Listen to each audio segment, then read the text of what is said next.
Okay, so I just wanted to introduce everybody real quick. So just going down the line, if you want to just say your name and pronoun, whatever. These are all facilitators here. And the reason we wanted to do this panel, that I thought it was a good idea, that Stefan and I thought, so you can understand what we're doing. If you're not in Recovery Dharma, then you can answer questions, and so you understand why it was so helpful for us as we were trying to get clean or sober, recovered, and the value of it for us. So that's what I want to do. So go ahead, starting with Johnny. We're going to pass the mic. Oh, yes. Please. The mic's for me, not for the audience. Okay. Thank you all. Hi, my name is Johnny. Phil. Hi, I'm Marshall. Hi, I'm B. Hi, I'm Katie. And I'm Freddie, and that's Stefan over there. And so just quickly, I had 3 years of sobriety, and the voices came back. I produced a show, and it didn't go. And I could not get back for 10 years. For 10 years, I kept trying to come back to the 12 steps. I was doing meeting after meeting, doing everything they were telling me, and I could not get back. And I realized later, of course, that there was a lot of unresolved trauma going on, with the stuff that George was talking about. And it wasn't until I started meditating that I was able to start getting some time. Meditation, as you know, is asking us to step back into your body. And I had learned so professionally how to escape my body. I knew, because of the trauma, when I'd be getting raped or getting beat up as a child, how to focus on the lamp, how to leave where I was. And here's meditation telling you to come back into your body. So a lot of people come to me and say, I can't meditate, my head is too busy. That's exactly what I was experiencing, but it was that thinking, overthinking, monkey mind that was trying to get me out of being in the moment, and that's why drugs and alcohol worked so well. So that's the question I have for you guys. Why Recovery Dharma? Why meditation? Why and how did it help you get clean? So for me, I'm 7 years sober, and I had tried everything, and I tried AA, and my whole lineage of alcoholics in my family, and AA kind of worked for them, kind of. They still were white-knuckling their life, in my view, and when I found Recovery Dharma, I was really at my wit's end. My best friend had died, and I was like, I really need to get sober for good this time. I finally had like my point break. And I was living in Nashville, and I was working at a place called Sunflower Cafe, and it was like a vegan restaurant. And I'm there, I'm in grief, I'm scooping food for 7 hours a day for people, for vegans, particular kind of clientele. And so there was this guy next to me, and his name was Mikey, and one day I got so drunk, I fucked up, and I didn't go to work. And for the first time, I really thought I was gonna get fired like a fucking again, for being an alcoholic. And instead I go there and everyone just says, you should talk to Mikey. Like, instead of everyone being like, you're a piece of shit, or you're useless, or this again, they were like, you should talk to Mikey, this guy who works there. Turns out he's a Buddhist teacher, and he has a place called Wild Heart Meditation Center where he teaches, and so I go to my first Recovery Dharma meeting, and what I noticed in the meeting was everyone sits and everyone has meditation, and it just felt like there was a wisdom in the room that I never experienced at 12-step. I experienced respect and time in 12-step, but I also experienced a large sea of people, and I never really felt like I had an impact, and I never really felt like I existed in that space. Maybe because it's so popular, maybe I'm just really indie. But like, I go to Recovery Dharma and people are talking to me, and I'm talking to them, and there's like 8 of us. But it was so profound, and the wisdom in the room felt so deep. I was like, I really want more of this. And so having the teacher, having the cool meeting, and then going and hearing the Dharma for the first time and thinking it was so boring, and then being like, it caught a hold of me and it planted a seed in me, and then as I changed, it changed, and the path and the Dharma opened to me. So I just felt like a profundity, I guess now that I'm saying it out loud, of being seen through this practice and activity, personal activity, doing a heart practice to evict my mind and incline my mind from hatred into kindness so I can see clearly, not just what I think I see. And so that's what this path has given me, and so I think that's honestly what's led to my sobriety. Could you ask the question again, Well, please? Why recovery Dharma? Why Why- meditation? How does that help you stay clean as opposed to anything else? Yeah. Okay. So hi everyone, I'm V. My given name is Rebecca, and so it was pretty clear in terms for me that my substance use was a problem, even though I had been in denial for a really long time about it.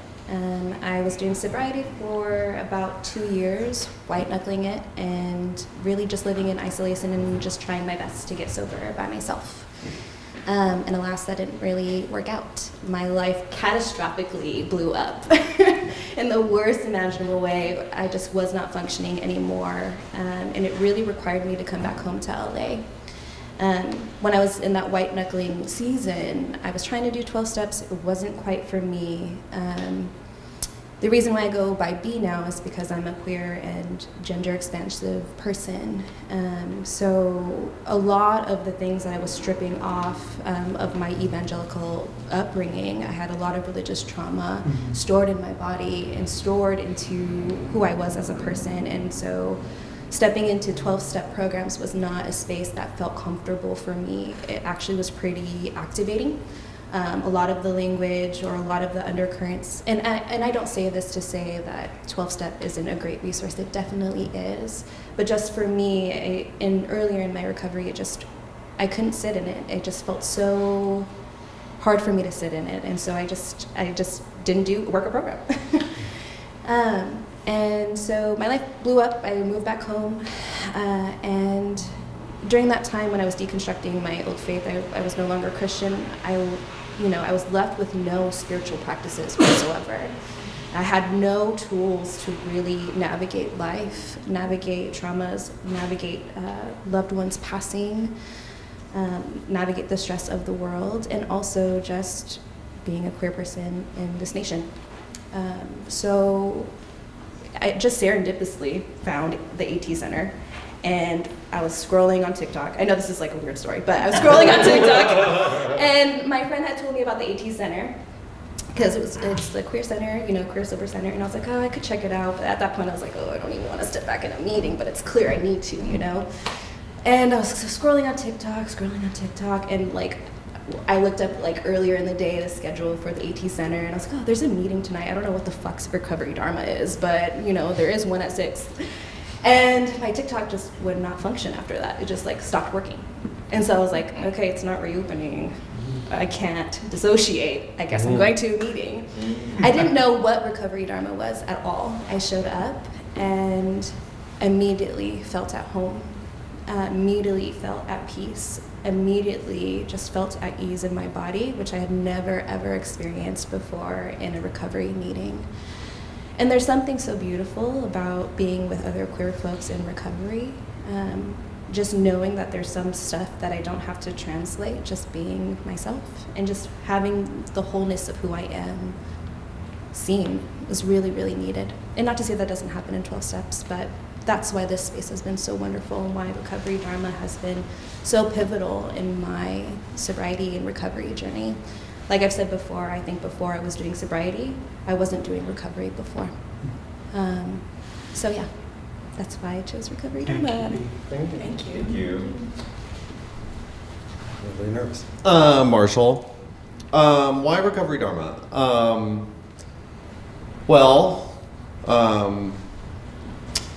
I wasn't unfamiliar with the Dharma.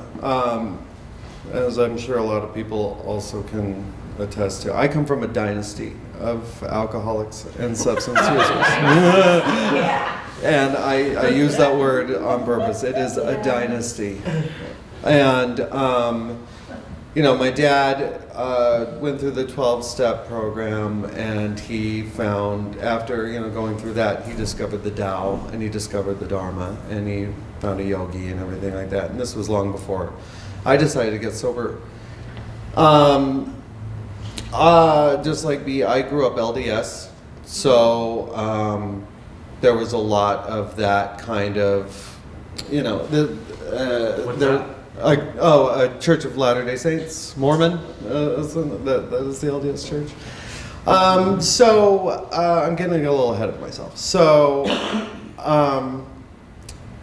my life became unmanageable after I got divorced, and my addiction became something that my life became unmanageable because I developed agoraphobic behavior. I stopped engaging in life, started having morning wine. It's one of my favorites. And and it was 2 solid years of, let's be real, it was more like 5 solid years of just and I've never been in any type of recovery. I never sought to be sober. I never had a problem. My life was always manageable until it wasn't. And then one day, after a really long bender, I just lost it. And I came to this place that I'd never come to before in my life, where I was like, I don't want to do this anymore. I can't do this anymore, but more so, I don't want to be like this anymore. And I knew that and because of my religious upbringing, and also talking about on the 12-step, but there is certain language that just was triggering for me personally. And so I wanted to do the night. My dad was like, do the 90 for 90. I was looking at like online, secular meetings where I was just going to try to find some kind of medium or whatever. And the first day I got sober, I was like, well, I have to do something and I have to get out of the house. And it terrified me. And I saw that there was the Recovery Dharma meeting here. It was Tuesday. And I just went. It was in June. And I hadn't been out a lot, so I didn't really kind of think things through. I wore combat boots, jeans, and a leather jacket for some stupid reason. I came here, and immediately I felt just really connected, even though I was sweating bullets and I was starting to detox. That was another thing that really hurt, because I realized how bad it was. And one of the great things that I've learned about the Dharma is that it gave me the avenue to figure out where the source of my suffering was coming from. Because alcohol and drugs, I was like, there's more to it than that. There's more to it than that. And I want to seek out where this suffering is coming from, why I anesthetize myself, why I disassociate, and why I think that I'm not strong enough to deal with the discomfort that comes in my life. I wasn't strong enough. I was too weak. That's why. I was too terrified of it. And the Dharma allowed me to say, ask why, come into awareness. Seek out that awareness with kindness. And the beauty and the tool of impermanence. And that this will end. And just right when it ends, another beautiful thing will begin. I'm sure that was a little bit all over the place, but that's kind of what I was able to say right now. Thank you. Oh, if that was all over the place. Give it time. I would say hold my beer, but I don't do that anymore, so we don't have to live that way. Wow, how'd the Dharma come into my life here? Rehab. I was at this rehab in the Valley. I had really thrown my life away pretty hard. Wasn't actively trying to commit suicide, but wasn't really trying not to, that's for sure. And I was really not into AA, really had a lot of anger against AA, a lot of, animosity going that way. And, if you've ever been to rehab's really heavy on 12-step stuff. So I'm like, well, we're going to load everybody up on buses, we'll take you to this Dharma meeting every Saturday. And I'm like, fuck it, let's go. And I'm kind of agnostic, really hard agnostic. I'm militant agnostic. I don't know, and neither do you. So we had a lot of grouchiness, a lot of anger going into that, and go to this meeting. Very different.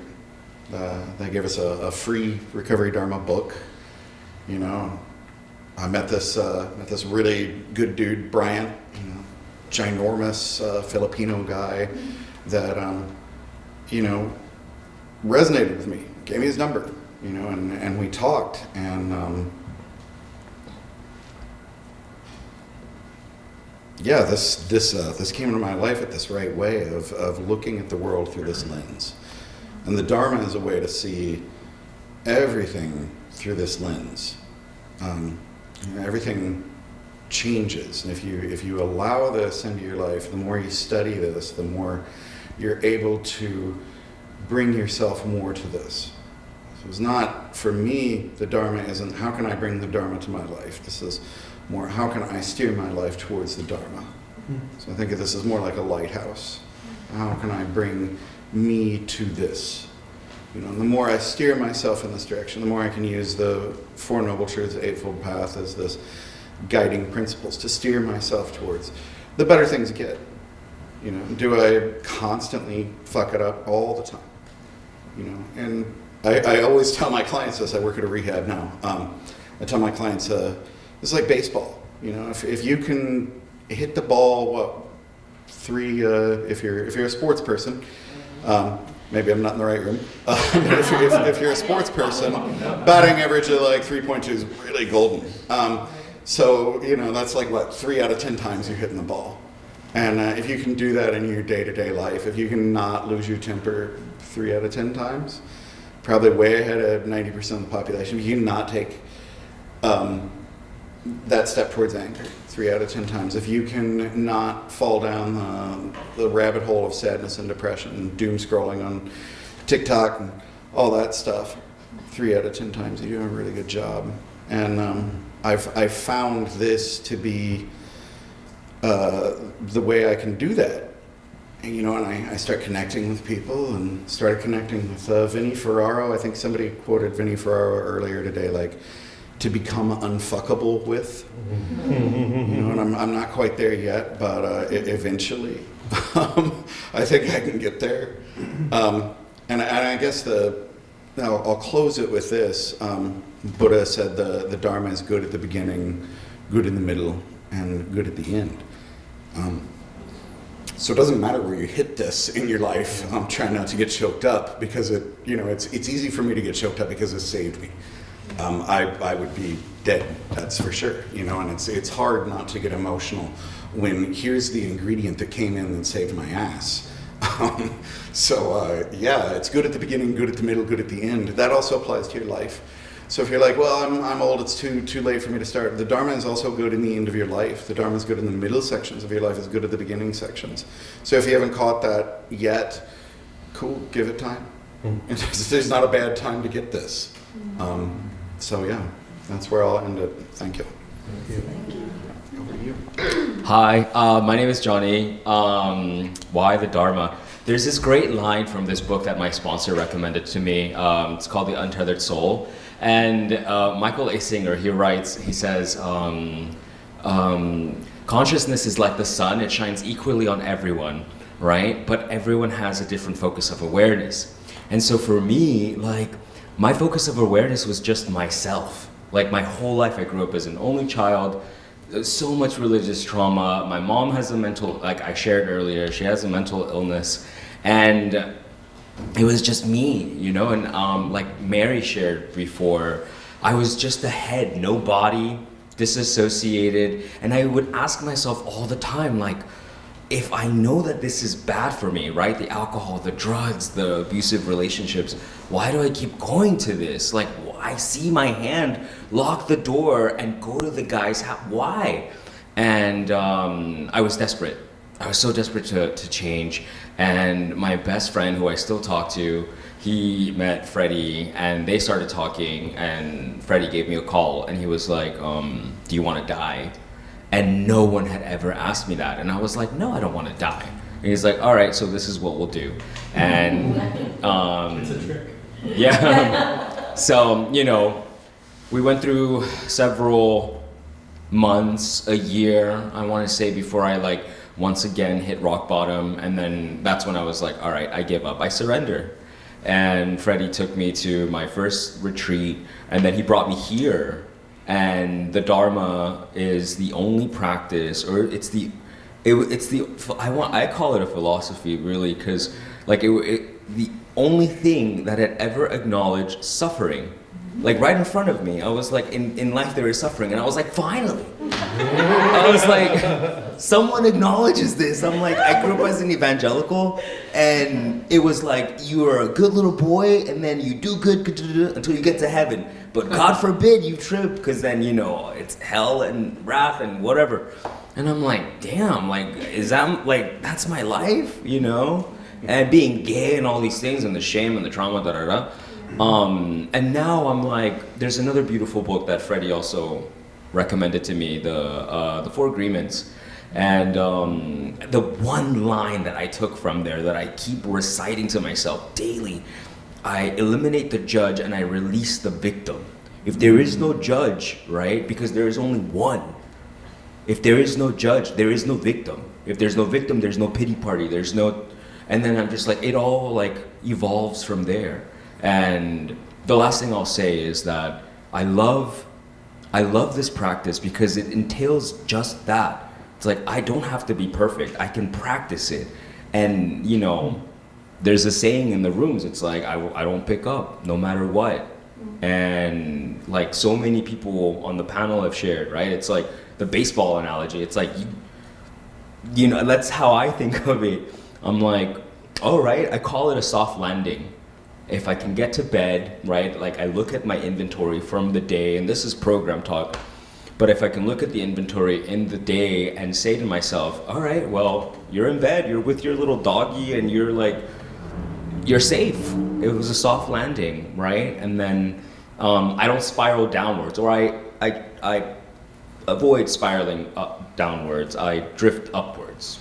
And that's another line from The Untethered Soul. So, yeah, I'm so grateful to be here. I didn't know how to death wish until it was pointed out to me. So thank you for letting me share. Thank you. We're going to get you guys involved in just a little bit, but first we're going to talk about morning practice and spiritual principles, Buddhist spiritual principles. So I used to believe that if I could meditate, go to my meetings, my 12-step meetings and whatever else meetings, and I would pray and meditate, and go be of service and do my commitments and blah, blah, blah, that I would stay clean somehow. But for those 10 years, I tried to do that and I still couldn't get clean. And I was really trying to follow direction. I wasn't being defined. I just could not get clean. And that's when the Eightfold Path came in. There was that line that read, wise intention, wise effort. Wise effort for me meant that, yes, I get up and do my morning practice, but in the moment, I have to know which tool to pick up. And I didn't have a clue until I started learning mindfulness about what was going on inside me to pick which tool to pick up. I had no clue about that. So that's what this gave me, mindfulness. And, you know, I didn't have that mindfulness. And that's why I started training as a meditation teacher, to get that mindfulness. I really didn't do it to become a meditation teacher. I just wanted to stay clean, right? So I did the whole 2-year Jack Kornfield and Tara Brach thing. And now I know which tool to pick up when. Like when that anger hit, when my ex didn't pick up the dog. Like I knew in that moment what to do, and murder was not one of them. So it's not a spiritual principle. But this is what my morning practice looks like, and I want you guys to think about that so we can share there, and then we want you guys to share some of what you do. So I start with my gratitude list in the morning. These are tools. My gratitude list, which, you know, we are actually conditioned to have a negative bias. It's just an evolutionary step away from the Serengeti where we were running from lions and tigers and bears on mine, right? So gratitude shifts my perception of the world. Also, metaphysically, of course, it's supposed to bring more good things into your life. You're beginning to allow. Meditation, of course, has all the benefits in the world. Emotional balance, intuition, quiet mind. You're downloading the program for the day. So when life hits, you can stay equanimous, right? I'm still doing 12-step stuff, so I do the 12-step prayer stuff. I do something called surrendering in the morning. Anything that's troubling my mind that I don't know how to handle, because I don't feel like I got the manual for living that everybody else got, I turn over to what I call my Buddha nature or my source. Those are the kinds of things that I do in the morning. So we want to know, like, number one, what Buddhist principles, for me, wise effort, wise intention, were helpful for you. And what does your morning practice look like, or your practice look like? Okay? And then we're going to ask you guys. This feels really big. And do it in less than a minute. Okay, so I'm gonna pick one. Pick one, yeah. All right, so for me, let's see, preferences are really misleading. So when I wake up and I don't want to do something, I prefer not to do something. It's like, I don't know, do it anyway. So for me, I wake up and I try to do a heart practice, and I find that doing a heart practice, this feels like a lot of pressure. I do a heart practice in the morning. There you go. Okay, that's good. That's exactly what we want. I'd rather hear from them. Yeah. I'm going to talk about moments when you are off tether. Yeah. I'm going to talk about that. So for mindfulness and meditation, the goal is to widen your window of tolerance when things happen. When someone cuts you off on your way to work and you're like, or, you know, someone that you love gives you bad news or things like that. Mindfulness really does help you provide a pause, provide an emotional buffer in order to respond and not react. However, we're humans, and sometimes we're out-resourced. Sometimes stress, not eating, not sleeping, your window of tolerance shrinks. And so for me, what I've leaned on more is Sangha, wise friends, community. One of the reasons why I was struggling so long, the first stint of sobriety for me was because I was isolated, not being real with my community and letting me see me in my reactivity. Because that's the most vulnerable, naked, childish source, you know, or sense of who I am. And that's really hard to allow people to see you in that. So for this time around, a spiritual practice is allowing your community to see you. Yeah. Good. So that's what I would say. Beautiful. A big goal of my practice is being present. That was the kind of the biggest thing that kept me from getting sober, was thinking in the future or lamenting about the past. So my morning practice is very ritualistic, but that's what it's designed to do. It is designed to have me be present in the morning. It is designed to start the day off with being in the moment, and being in the moment that I can affect, which is the present. And one of my questions I always ask myself in that morning practice is, what is my focus for today? Which allows it not like, how can I be a good person, or like, what can I do, or like, what's going to make me happy today, what can I do to make things better? It's just, what is my focus? And sometimes my focus is kind of hard. Sometimes my focus is things that I've been avoiding, or things that are difficult. So yeah, that's kind of what my morning practice looks like. Morning practice or practice in general? Practice in general. Sure. Things that Morning practice is pretty well formal. I do have a zafutan, a little cushion. I sit on that 15 minutes. But really, you do the cushion work so that you can use this in the world. You know, that's like the little training bit that you do to go out in the world. General practice really does boil down to three components of Buddha, Dharma, and Sangha. You know, the Buddha is that inner nature. If you can kind of brush off some stuff, all the stuff you've covered yourself with, and there's that part of you that shines through. If you can kind of access that, you know, the Buddha is a state of awakening from within. That's what Buddha means, is awakening, right? So if you can kind of wake up to that, yeah, that's great. Dharma, if you can start studying this stuff, really start digging into it. I'll even go really broad on the Dharma and say Dharma can be some of those, you know, books that you find elsewhere, and other resources that you find. It doesn't have to be 2,600-year-old texts. You know, I've found an awful lot of Dharma in parts therapy, in systems therapy, and Gestalt therapy. All of that's good stuff. You know, they've kind of psyched their way into Buddhism. And then the Sangha. This is the Sangha, y'all. This doesn't have to be fancy or anything. You get out and commune with your people and make that space and be part of. And if you can do those three, then I think you've really hit the practice. Buddha, Dharma, Sangha. Hey, Johnny. My practice, I love positive affirmations. The first thing I say when I wake up, I'm like, I'm enough. And then I move into, I surrender to the uncertainty. I am in control of my words and my actions. I am safe and I am guided. And then I break that up and I'm like, all right, cool. Surrendering is an action. It brings freedom. And then I'm like, all right, program talk. And then I get my ass to a meeting. And then, yeah, you know, I do all the little beautiful things around my place, like light the incense, like pet my dog, have my coffee, you know, and then, yeah, gratitude. It's not, you know, I feel like, I used to think meditation used to have, like, to be this very, like, formal, like, sit down on the mat, da-da-da. And it's beautiful when I have the time, but my mind, man, like, the monkey mind, right? But just that pause, like my sponsor right now, he says, breath plus awareness equals God. So God is in that, like, that moment of the inhale, exhale. And I'm like, okay, where's God? I see God everywhere. And that's it. Yeah. One of my sponsees got up and shared and said, you cannot have spiritual without ritual.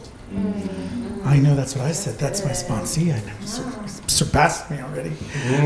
But I will tell you this from experience, from sponsoring and mentoring so many people, that the people who have a practice stick around.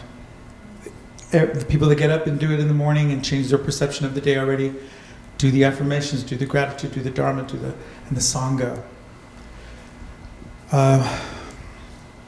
I used to be very codependent. It was painful when there was a breakup. And I learned from you guys, from getting the love that I needed from you guys, that I didn't have to put all my eggs in one basket. So I don't feel codependent anymore. And that's because of the Sangha. That really healed that part of me. So now I want to hear from you guys. Is there something you didn't hear that you do, some tool that you can share, some spiritual or Buddhist principle that really, really aligns you daily? Anybody? I just want to give a shout out to Mary Stankovic, because I've been going to her morning meditation, which is every day, 7 to 7:30 online. If you go to our website, you can find out. But it's just a beautiful practice.